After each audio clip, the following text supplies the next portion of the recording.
In 1947, Harlem did not sleep. It endured. The streets after midnight did not belong to the loudest men, nor to the wealthiest, nor even to the police who patrolled them with suspicion stitched into their uniforms.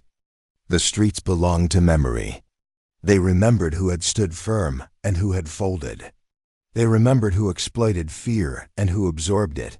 That was why people watched Bumpy Johnson the way sailors watched the lighthouse, never loudly, never, obviously, but always with the quiet knowledge that something steady was needed in the dark. He did not walk like a king.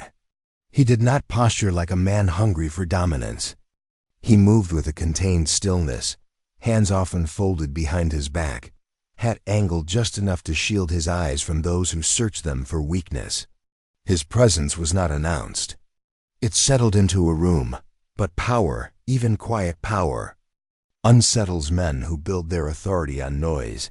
For months now, a shift had been brewing downtown. A new alliance between certain political brokers and organized racketeers had begun tightening its grip on business permits, housing contracts, and supply routes that fed Harlem's lifeblood. It was done through paperwork, signatures, and administrative adjustments. No shouting, no open threats. Just slow suffocation. Small grocery stores were suddenly fined for imaginary violations. Jazz clubs were cited for fire hazards that did not exist. Bank loans previously approved were quietly revoked. The pattern was subtle but deliberate. Pressure the neighborhood economically, then step in as rescuers, offering partnerships that were nothing more than surrender agreements. Many expected Bumpy to respond the way others had before him, with retaliation, intimidation, spectacle. He did not. He called meetings instead. Inside a modest brownstone lit by a single brass lamp, business owners gathered one by one. There were tailors, club managers, pharmacists, teachers, men and women whose livelihoods balanced on thin margins, but whose pride ran deeper than the Atlantic. Bumpy listened more than he spoke. He let them vent their anger. He let them express fear. He let silence stretch until it became thoughtful instead of reactive. Finally, he said only this: if they want to test Harlem's patience, we will show them Harlem's discipline. Some frowned. Discipline did not sound like defense. It did not sound like victory. But Bumpy understood something most did not. When injustice expects chaos, calm becomes revolutionary. The first blow came on a Thursday afternoon, the Apollo Theater. Sacred ground for black performers who had clawed their way through humiliation to earn applause, received an abrupt notice. Temporary closure pending structural review. It was absurd. The building had passed inspection just months prior, but the city seal stamped at the bottom of the letter made argument nearly impossible. The closure was strategic.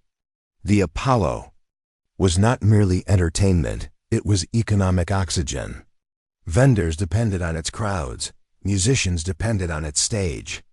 Families depended on the ripple of income it created. By evening, word had spread like fire without flame. Men gathered on sidewalks, voices rising. Some demanded retaliation, others suggested boycotts. A few reckless souls whispered about making an example of someone downtown. Bumpy arrived after dusk. He did not rush. He did not shout orders. He stood beneath the glowing but now dark marquee and studied the notice posted on the door. He read every word carefully, as if the paper itself were confessing. Then he turned to the crowd. "Go home," he said calmly. The outrage nearly exploded. "They're choking us. They think we're weak. They want us quiet."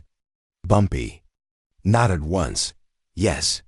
That single word silenced more effectively than yelling ever could. "Yes," he repeated. "They want us loud. They want us reckless. They want headlines that say Harlem cannot control itself. You give them that, and they win." The crowd's breathing slowed. "Tomorrow," he continued, "we will respond. But tonight, you go home, with dignity." It was not what they wanted to hear, but it was what they needed. The next morning, Bumpy wore a charcoal suit and walked not toward Harlem but downtown. He entered City Hall without entourage, without announcement. The marble floors echoed under his steady steps. Clerks glanced up, unsure whether to be intimidated or dismissive. He approached the office responsible for urban inspections and requested a meeting. They made him wait. 40 minutes passed. Then 60. Bumpy did not fidget. He did not pace. He sat upright, head resting on his knee, eyes calm. When finally ushered inside, he faced Commissioner Harold Whitmore, a man whose handshake was known to be firm only when cameras were present. Whitmore smiled thinly. "Mr. Johnson, to what do I owe the pleasure?" Bumpy placed the Apollo notice on the desk between them. "I would like to understand the structural concern." Whitmore leaned back. "Routine procedure." "Of course," Bumpy replied. "Then I assume you have documentation of the hazard." Whitmore's eyes flickered. "Our department does not answer to neighborhood speculation." "Nor," Bumpy said gently, "does it answer to manipulation." The word hung in the air. Like a dropped glass, Whitmore's smile vanished. "Careful." Bumpy did not raise his voice. "Commissioner, Harlem has complied with every regulation your office has issued. We have paid every fine. We have followed every instruction. If there is a structural concern, we will address it immediately. If there is not, I will assume this closure serves a purpose beyond safety." Whitmore leaned forward. "Are you threatening me?" "No," Bumpy said evenly. "I am offering you dignity." That unsettled him more than anger would have. Bumpy continued. "If this is politics, you may proceed. But understand something clearly. Harlem will not riot. Harlem will not burn. Harlem will not confirm your private assumptions. Harlem will simply document." He reached into his coat pocket and withdrew. "A small leather notebook. In here," he said softly, "are dates, times, names, signatures, patterns. I do not need noise. I need consistency. And consistency eventually reaches newspapers." Whitmore swallowed. Power thrives in darkness. Documentation introduces light. The commissioner dismissed him with forced indifference. But 3 days later, the Apollo received clearance to reopen. No explanation, no apology. Just a quiet reversal. The crowd that gathered when the lights flickered back on expected celebration. Instead, Bumpy stood at the edge of the sidewalk and watched the marquee glow again. He did not smile broadly. He did not bask. A young trumpet player approached him hesitantly. "Mr. Johnson, how did you make them change their minds?" Bumpy looked at the glowing sign. "I did not make them do anything," he said. "I gave them the chance to correct themselves. The difference mattered, but victories, even dignified ones, carry consequences. Downtown did not appreciate embarrassment. Week later, an article appeared in a major newspaper. It did not accuse Bumpy directly of crimes. It did something subtler. It suggested that Harlem's stability existed only because certain individuals maintained questionable influence. It painted calm as control. It painted leadership as intimidation. The goal was clear. Undermine moral authority without proof. Friends urged Bumpy to respond publicly, to threaten legal action, to retaliate. He did neither. Instead, he visited the newspaper office. The editor, Charles Denning, prided himself on shaping perception. He expected confrontation. What he received was composure. Bumpy requested a private conversation. "You misunderstand me," Denning said coolly. "We report patterns." "Then report this one accurately," Bumpy replied. Harlem remained calm during economic pressure. Harlem complied with regulations. Harlem reopened a theater through lawful channels. If you believe influence was involved, I invite investigation. But print speculation is fact, and you do not weaken me, you weaken your own credibility. Denning smirked. "You're asking for favorable coverage?" "I am asking for fairness." Denning leaned back. "And if I decline?" Bumpy's eyes did not harden, they deepened. Then I will continue behaving in a manner that makes your insinuations look foolish. It was not defiance. It was confidence. Within days, a follow-up piece appeared, not an apology, but a clarification. It acknowledged that no evidence of wrongdoing had been found. Again, no fireworks. No loud victory, just steady correction. But tension was building beneath the surface. Those accustomed to controlling Harlem through fear were growing frustrated. They could not provoke chaos. They could not expose scandal. They could not bait him into visible aggression. So they shifted tactics. If they could not discredit Bumpy publicly, they would attempt to break him privately. The attempt came on a cold December night. A young boy named Elijah Carter, son of a respected Harlem pastor, was arrested during a supposed anti-gambling sweep. The charge was fabricated. The real motive was leverage. Elijah had been seen running errands for Bumpy's office, delivering meeting notices, carrying documents. Harmless tasks, but useful optics. The message was unmistakable. If you will not bend, we will apply pressure where it hurts. Word reached Bumpy within the hour. He did not storm the precinct. He put on his coat.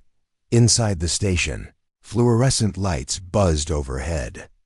Officers exchanged glances as he entered. Some looked uneasy, others defiant. The desk sergeant smirked. "Visiting hours are over." "I'm not visiting," Bumpy replied calmly. "I'm retrieving. Boys in processing." "On what?" "Charge? Loitering with intent." "Intent to do what?" The sergeant shrugged. Bumpy placed a folded document on the counter. "This is a copy of your department's procedural handbook regarding juvenile detention. It requires guardian notification within 1 hour. It also prohibits holding minors overnight without formal charge review." The sergeant's smirk faded. "I assume," Bumpy continued softly, "that you follow your own regulations." The room felt smaller. Within 20 minutes, Elijah was released into his father's arms. Outside the station, snow began to fall in quiet flakes. Pastor Carter's voice trembled. "They're trying to provoke you." "Yes," Bumpy said. "What will you do?" Bumpy looked up at the snow, then back at the glowing precinct windows. "The same thing I've been doing." "And if they escalate?" Bumpy's answer was steady. "Then we remain steady longer." Harlem watched. Downtown watched. And somewhere behind polished desks and private clubs, men who believed power meant intimidation began to understand something unsettling. You cannot break a man who refuses to react the way you expect, but they would try again, because pride is louder than wisdom. Harlem did not celebrate victories for long. It had learned that every regained breath was usually followed by another tightening grip. The reopening of the Apollo had restored light to the avenue, yes, but it had also illuminated something else. Bumpy Johnson was no longer simply a stabilizing presence. He was becoming an obstacle, and obstacles are not ignored. They are studied. The men downtown began shifting their strategy from confrontation to corrosion. They would not challenge him in public spaces anymore. They would not provoke him openly. They would isolate him, quietly, patiently. The way frost creeps across a window pane in the night. It began with distance. A bank that had extended credit to Harlem merchants suddenly restructured its lending policy. Loans were delayed indefinitely. Insurance rates climbed without explanation. Deliveries to neighborhood grocers began arriving late or not at all. No direct accusation could be made. Each action had paperwork attached. Each explanation sounded reasonable on its own, but Bumpy saw the pattern immediately. It was not economic pressure anymore. It was social quarantine. If Harlem could not access opportunity, it would eventually turn inward in desperation. And desperation breeds recklessness. One evening, as snow melted into gray slush along Lenox Avenue, Bumpy sat in the back of a quiet restaurant owned by a widow named Miss Evelyn Carter. She had inherited the place after her husband passed, a modest establishment known more for warmth than profit. She brought him coffee without asking. "They came by yesterday," she said softly. "Who?" He asked. She hesitated. "Men with briefcases, not police. Not inspectors, just men." "And what did they want?" "They said I could receive a protection partnership, lower supply costs, easier inspections, in exchange for cooperation." Bumpy did not react outwardly, but his fingers tightened slightly around the porcelain cup. "And if you decline?" Her voice dropped. "They said I might experience unfortunate delays." This was the new strategy. No headlines, no arrests, just slow strangulation disguised as business. "They mentioned you," she added carefully. Bumpy looked up. "They said you cannot shield everyone." The room fell silent. It was not the threat that unsettled him. It was the accuracy. Harlem was large. Influence was not infinite. He could not be everywhere at once. Miss Evelyn leaned forward. "What do I do?" Bumpy's voice was steady. "You decline politely, and if they return, they will." "And then?" He placed money on the table for the untouched coffee. "Then they will learn something." He did not elaborate, but he already knew the next move had to be surgical, not reactive. 2 nights later, Bumpy requested a private meeting with one of downtown's rising figures, Vincent Moretti. Unlike older racketeers who relied on overt dominance, Moretti was smooth, modern, calculating. He wore tailored suits and spoke about urban redevelopment, as if he were a civic planner rather than a manipulator of permits. They met in a private dining room overlooking the East River. The skyline shimmered beyond the glass, as if the city itself were eavesdropping. Moretti greeted him with a polished smile. "Mr. Johnson, to what do I owe the honor?" Bumpy removed his gloves slowly before answering. "You're applying pressure to Harlem businesses." Moretti raised a brow. "Am I?" "Yes." "On what grounds do you make that claim?" Bumpy met his gaze without hostility. "On the grounds that I recognize orchestration when I see it." Moretti chuckled lightly. "You misunderstand how growth works. Certain neighborhoods must adapt. Partnerships help them modernize." "At what cost?" Bumpy asked. Moretti's smile sharpened. "Stability requires alignment." There it was. The real word, alignment. "Harlem is aligned," Bumpy replied calmly, "with its own dignity." Moretti leaned forward slightly. "Dignity does not pay invoices." "No," Bumpy said, "but it prevents collapse." The air between them thickened. Moretti's tone softened, almost sympathetic. "You are a respected man. You've kept the streets calm. That's admirable, but calm is temporary. Influence shifts. Wouldn't you prefer to guide that shift from inside rather than resist it from outside?" It was not a threat. It was an offer. A seat at the table. Protection for Harlem, at the cost of autonomy. For a long moment, Bumpy said nothing. The skyline lights reflected in the window behind Moretti, making it seem as if fire flickered at his shoulders. "You mistake me," Bumpy said finally. "I am not resisting growth. I am resisting exploitation disguised as progress." Moretti's jaw tightened slightly. "You cannot stop what's coming," he said quietly. "I do not need to stop it," Bumpy replied. "I only need to expose it." The meeting ended without raised voices. But that night, a decision was made downtown. If they could not buy him, they would isolate him. The next attack came from an unexpected direction. A federal inquiry. Anonymous allegations had been submitted, accusing Bumpy of orchestrating economic intimidation. No specifics, no victims named. Just enough smoke to justify investigation. Agents began visiting Harlem business owners one by one. "Has Mr. Johnson ever pressured you? Has he demanded loyalty? Has he threatened consequences?" Some were frightened, some were confused. Most were insulted, but fear spreads faster than truth. When word reached Bumpy, his associates urged him to gather statements, to counter-accuse, to prepare a public defense. He did something else. He told everyone to tell the truth. even if the truth is imperfect. One man warned, especially then, Bumpy said, because truth, even flawed truth, stabilizes. Lies require maintenance. Days turned into weeks. The inquiry deepened. Reporters circled. Rumors multiplied. Some claimed indictments were imminent. Then something unexpected happened. Miss Evelyn Carter, the widow with the restaurant, requested to speak directly with the federal investigators. In a small, sterile office, she sat upright, hands folded. Has Mr. Johnson threatened you? An agent asked. No, she replied. Has he forced you into agreements? No. Then why are you here? She looked directly at them. Because someone is trying to frighten you into believing he is the problem. The agent exchanged glances with his partner. What do you mean? I mean, she said steadily, that when my husband died, banks refused me credit. Suppliers ignored my calls. I nearly lost everything. Mr. Johnson never asked me for $1. He simply introduced me to people who respected my work.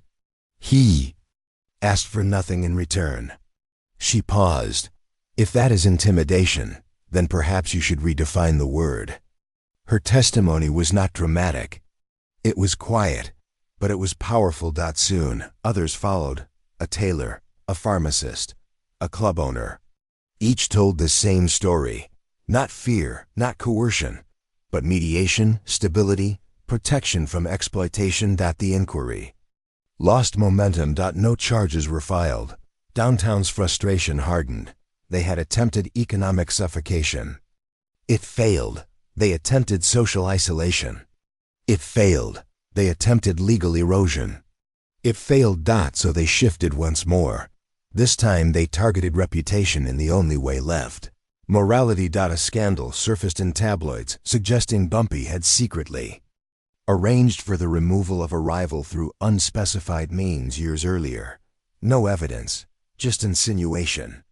The timing was deliberate, close enough to the federal inquiry to revive suspicion. Harlem grew uneasy, not because they believed the rumor, but because doubt is exhausting. Late one night, Bumpy sat alone in his study. The room smelled faintly of old books and cigar smoke long extinguished. Snow fell beyond the window in soft silence. He was tired. Not physically. Spiritually. Power is heavy when carried responsibly. Every decision affects more than one life. Every move must be measured not by pride, but by consequence. He understood something clearly that night. If he allowed himself to react emotionally, to lash out at gossip, to chase every whisper, he would lose the steadiness that protected Harlem more than any alliance ever could.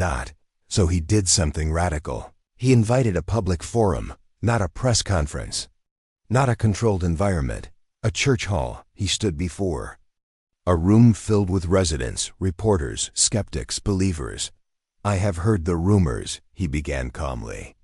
If you have questions, ask them. There was hesitation. Then a young man stood. Did you ever silence someone who opposed you? Bumpy looked at him directly. No. Have you ever profited from fear? No. Then why do they keep accusing you? He paused. Because control requires a villain. Silence. I will not become one simply to satisfy their narrative, he continued. If you ever see me act without integrity, you have my permission to withdraw your respect. That statement carried weight. Respect was not demanded. It was offered back to the people. The room shifted from suspicion to something deeper. Ownership. When the meeting ended, no dramatic applause followed. Just understanding. Downtown watched carefully. They realized something chilling. The more they attacked, the more Harlem unified, because Bumpy did not respond with aggression. He responded with transparency, and transparency is difficult to weaponize. But tension was still building. Because pressure that fails externally often seeks a more personal target. They would not aim at Harlem next. They would aim at him. And the next move would not test his influence. It would test his heart. By the time spring reached Harlem, the streets felt different. Not louder, Not calmer. Heavier. The attacks had failed publicly, but privately something had shifted. The men downtown had learned that Bumpy Johnson could withstand accusation, economic pressure, even federal scrutiny. What they had not yet tested was something far more fragile than reputation. Family. And legacy. One quiet Tuesday afternoon, while Harlem moved through its ordinary rhythms, children running past stoops, jazz drifting from open windows, shopkeepers sweeping sidewalks, a black sedan rolled slowly down 137th Street. It did not belong to the neighborhood. Its windows were tinted, its tires clean of city dust. It stopped across from a modest brownstone. Inside that brownstone was a young woman named Elise Johnson, Bumpy's niece. Elise was studying education at City College. She carried herself with the quiet confidence of someone raised to value thought over noise. She believed in reform through books, through policy, through patience. She loved her uncle deeply, but she did not romanticize his world.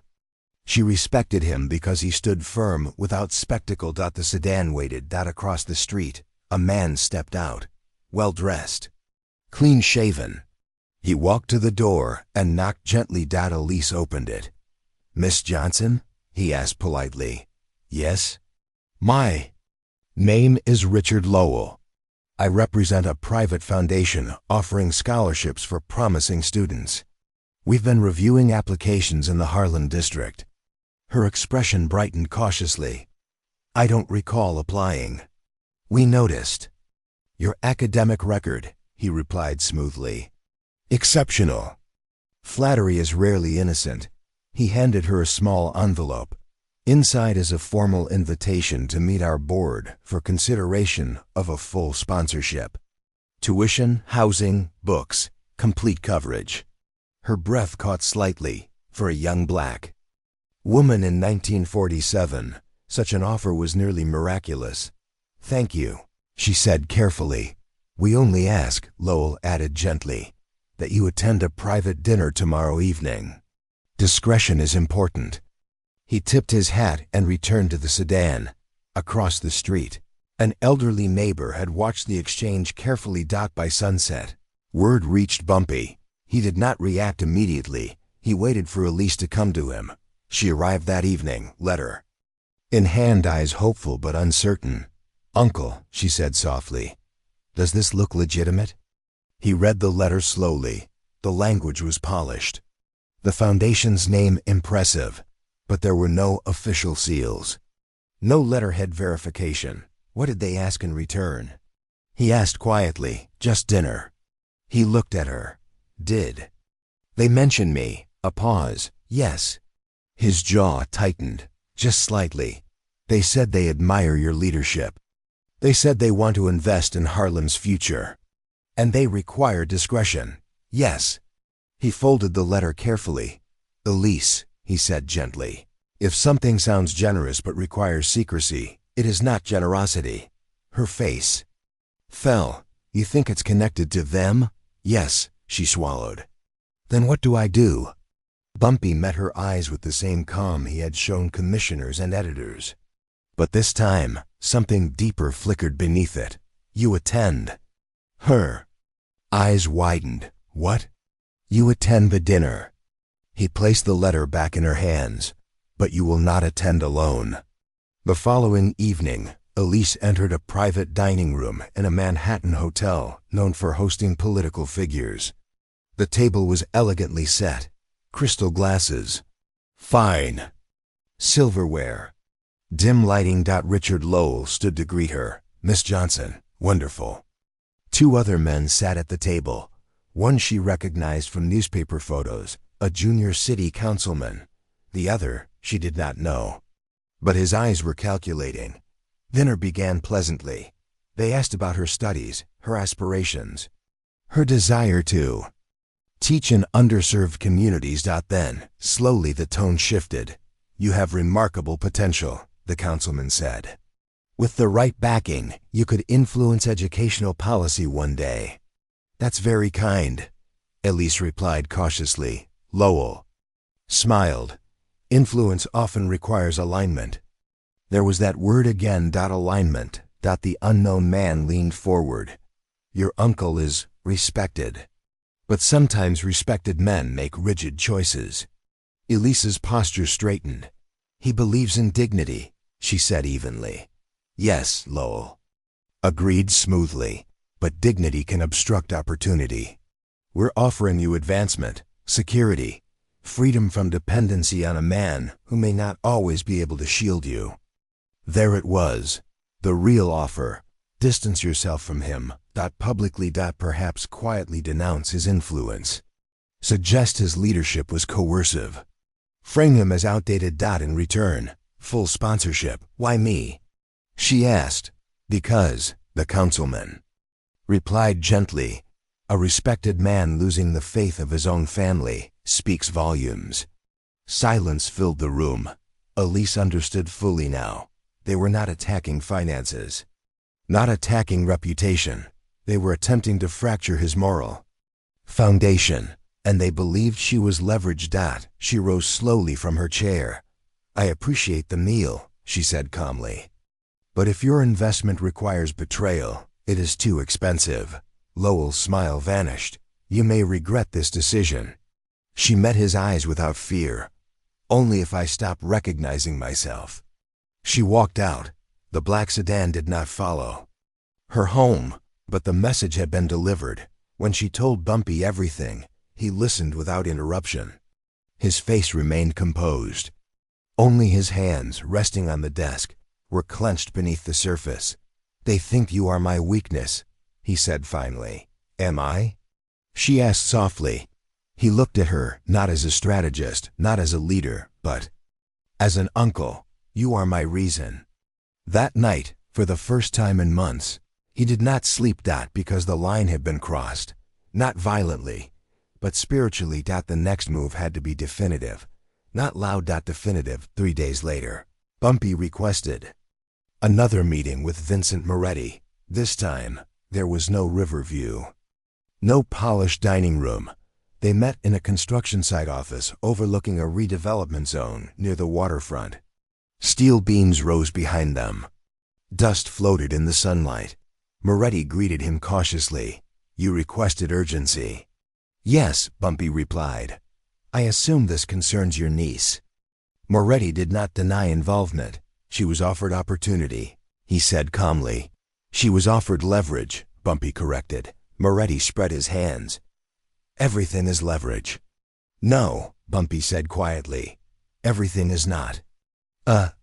Long silence. You are exhausting yourself, Moretti continued. You could have partnership, influence secured, family protected. And at what cost? Moretti's tone hardened slightly. You misunderstand power. Power requires compromise. Bumpy stepped closer, not threateningly, but firmly. No, weakness requires compromise. Power requires restraint. Moretti's eyes narrowed. You cannot win this forever. I do not need forever, Bumpy replied. I need integrity. The wind outside rattled loose tin. Moretti leaned forward. Then understand this clearly. We are moving forward with redevelopment. Permits. Businesses in Harlem that refuse alignment will not receive infrastructure support. Utilities, zoning, safety compliance. You cannot shield them all. Bumpy did not flinch. I do not need to shield them all, he said. I only need to show them the pattern. Moretti's voice dropped. And if they still suffer? Bumpy held his gaze steadily. Then I will suffer with them. The statement was not theatrical. It was a promise. That promise unsettled Moretti more than anger ever could, because men who share suffering cannot be easily isolated. Within weeks, flyers appeared across Harlem detailing redevelopment proposals. Utility disruptions were scheduled. Inspections announced, but something unexpected happened. Harlem did not panic. Because Bumpy had quietly prepared. Something else. Documentation. Every irregular permit denial. Every delayed delivery. Every utility disruption, disproportionately affecting one district. Compiled. Organized. Sent. Not to newspapers, but to civil rights attorneys downtown, who had been waiting for tangible evidence of discriminatory zoning. He did not file the case himself. He empowered others to do it lawfully. The lawsuit did not accuse criminal enterprise. It accused systemic bias. The headlines were unavoidable. City Hall denied wrongdoing. Moretti denied orchestration. But public scrutiny had begun. And scrutiny is expensive. Investors dislike controversy. Redevelopment paused. Permits stalled. Moretti's polished facade cracked not because of violence, but because of exposure. One evening, as Harlem gathered outside Miss Evelyn's restaurant, she approached Bumpy with tears in her eyes. "They restored our supply contract," she whispered. He nodded once. No celebration, just quiet vindication. But the true power of Part 3 was not legal. It was personal, because in attempting to fracture his family, they had revealed something crucial.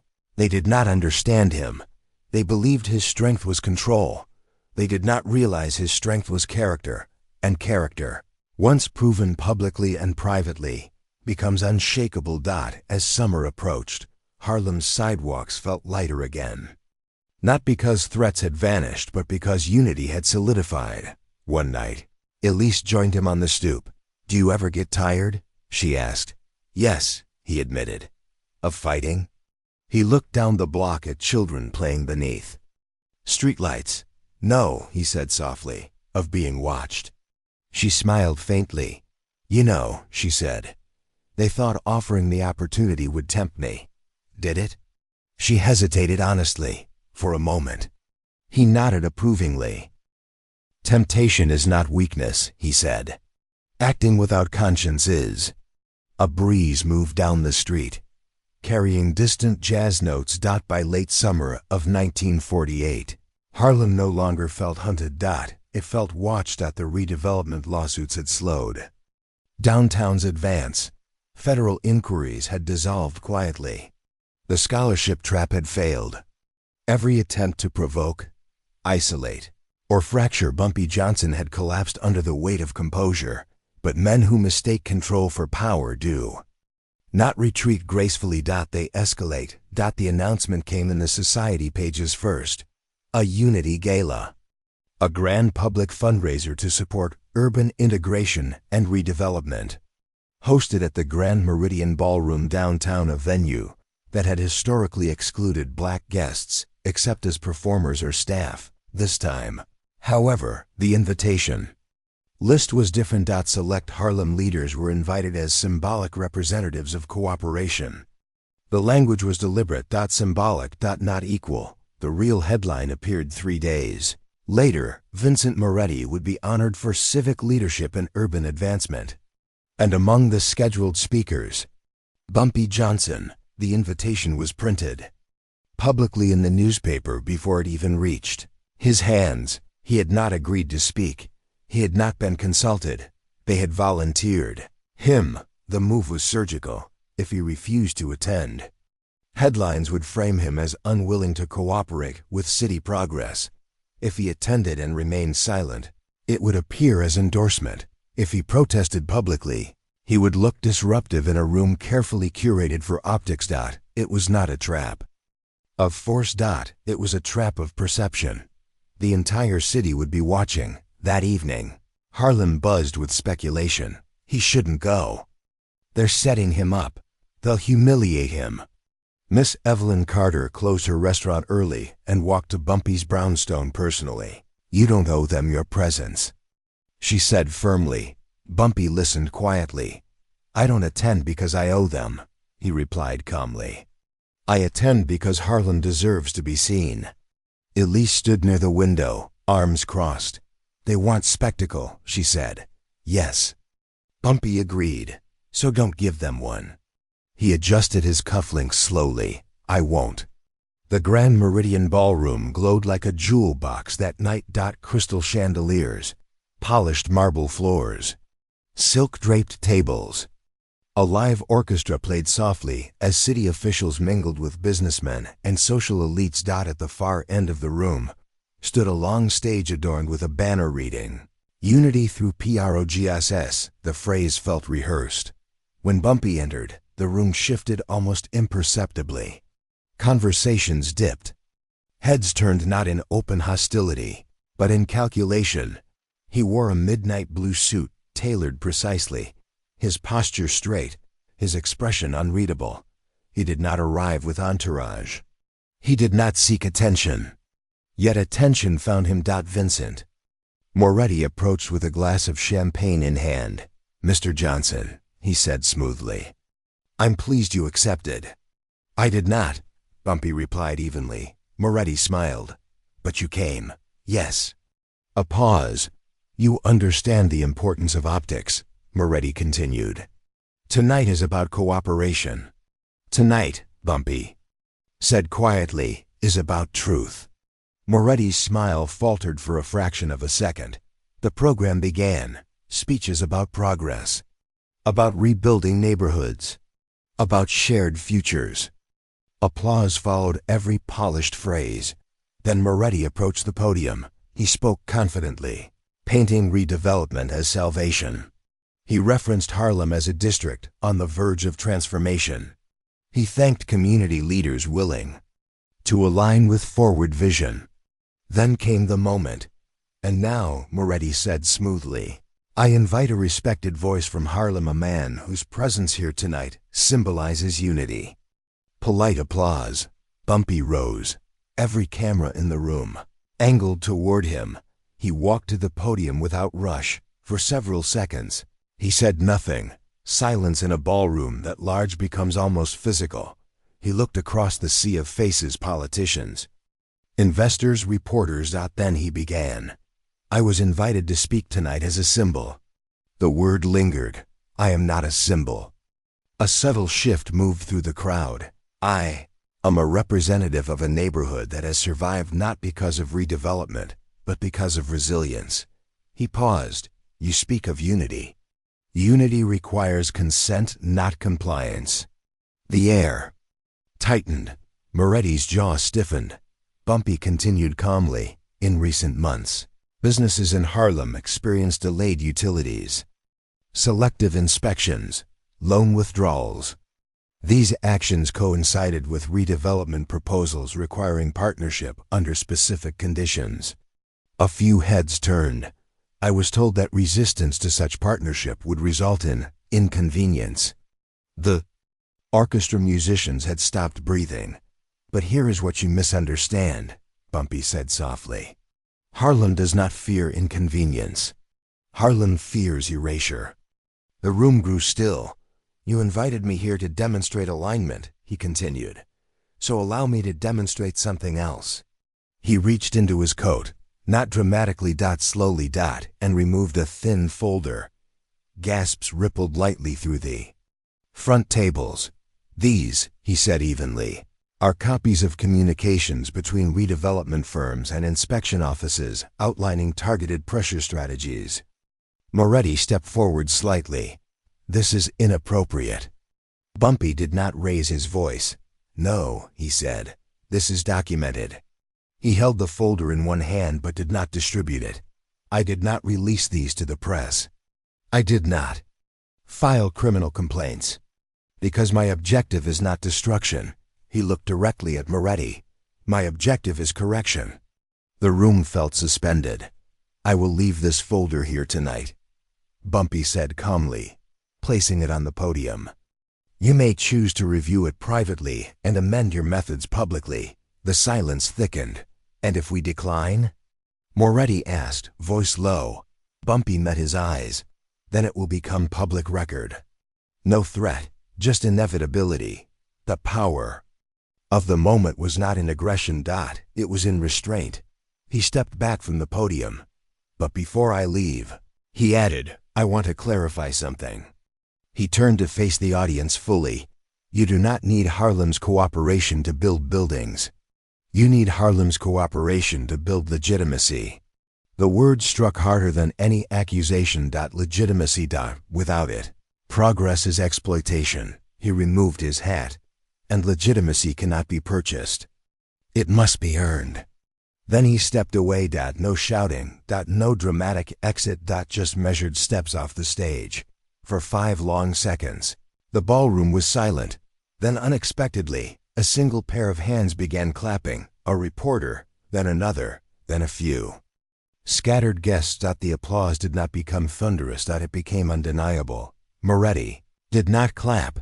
He did not speak. He understood something at that moment with chilling clarity.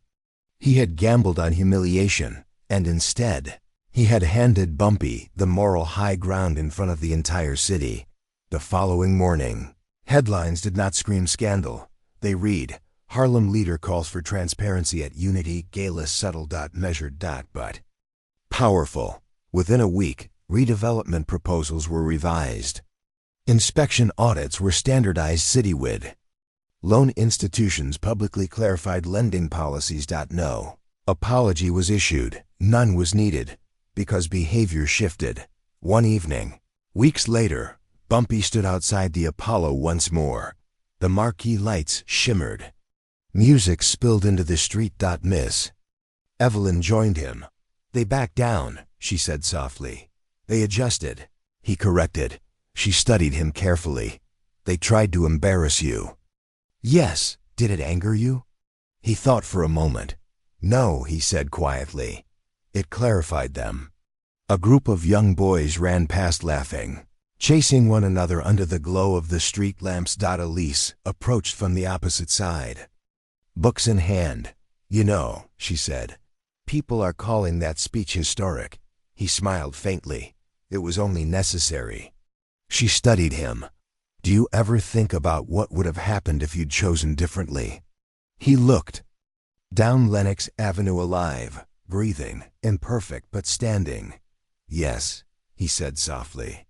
That's why I choose carefully. The wind moved gently through the avenue. Harlem had not been saved by force. It had been defended by spectacle. It had been steadied by restraint. The men downtown had believed power meant pressure. They had mistaken composure for weakness. They had believed humiliation would fracture him. Instead, they learned something far more dangerous. A man who refuses to react with ego cannot be controlled, because ego is predictable. Dignity is not. As the lights of Harlem flickered beneath the night sky, Bumpy Johnson adjusted his hat and began walking home. No parade followed him. No fanfare. Just steady footsteps, echoing against brick and stone. He had not destroyed his enemies. He had outlasted their tactics. And sometimes, that is the most powerful victory of all.